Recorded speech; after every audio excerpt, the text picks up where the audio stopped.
যে আমাৰ এই পৰিস্থিতি তেওঁলোকে ৰাইজৰ অনুভৱ কৰি চৰকাৰৰ যাতে পঠায় তেওঁলোকে একেদিন বিগত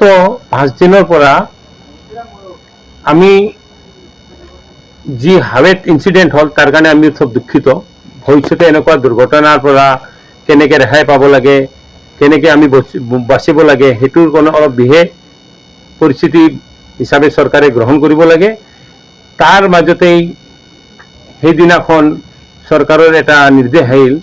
যে ৰাতি 10টাৰ পৰা পুৱা 7টা বজালৈ হে ডাঙৰ গাড়ী খাদ্য সামগ্ৰীৰ গাড়ী বা ডাঙৰ গাড়ী যিবিলাক সোমাব পাৰিব সেইখিনি মতে লোড আনলোড কৰিব লাগিব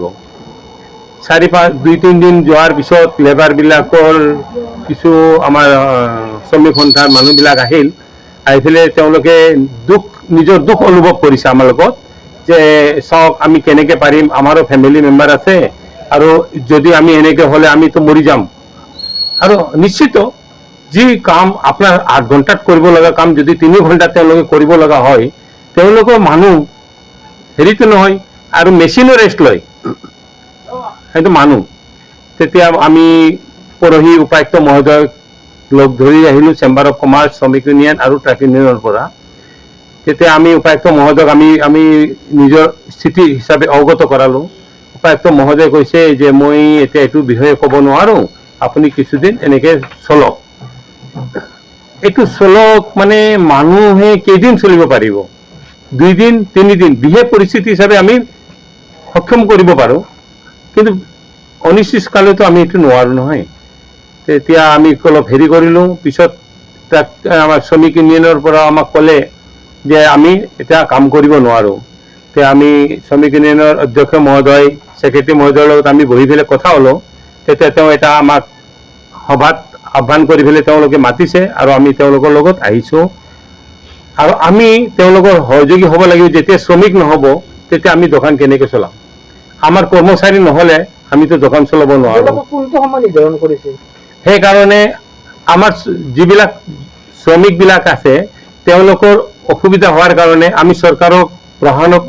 অনুৰোধ কৰি আছো যে গধূলি 4টাৰ পৰা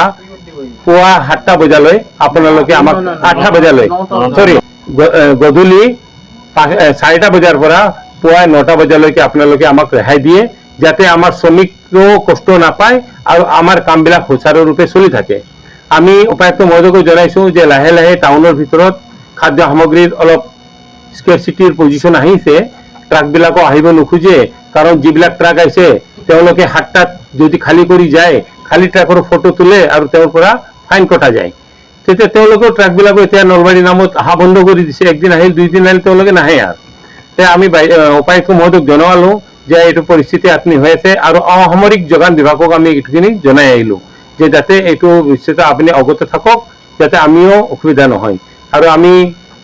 শ্ৰমিক নহলে আমি একো কৰিব নোৱাৰো এইটো আপোনালোকে জানে আৰু আপুনিও জানো তেতিয়া আমি এইটো ভাবিছো যে শ্ৰমিকক যদি আমি সুচাৰুৰূপে চলাব নোৱাৰো তেতিয়াহ'লে আমি আমাৰ দোকান চলাটো অসুবিধাৰ কাৰণ হৈছে সেইকাৰণে প্ৰশাসনক অনুৰোধ যাতে এইটো বিষয়ে চিন্তা কৰি ফেলে আমাক দিহা নিৰ্দেশনা কৰি সময়খিনি অলপ মেকআপ কৰি দিয়ে যেন ৰাইজৰ কণ্ঠ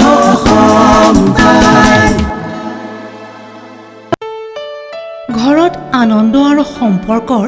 চমক বজাই ৰাখিবলৈ জৰুৰী হৈছে সকলো আনন্দময় মুহূৰ্তত মৰমৰ উপহাৰ দিয়াটো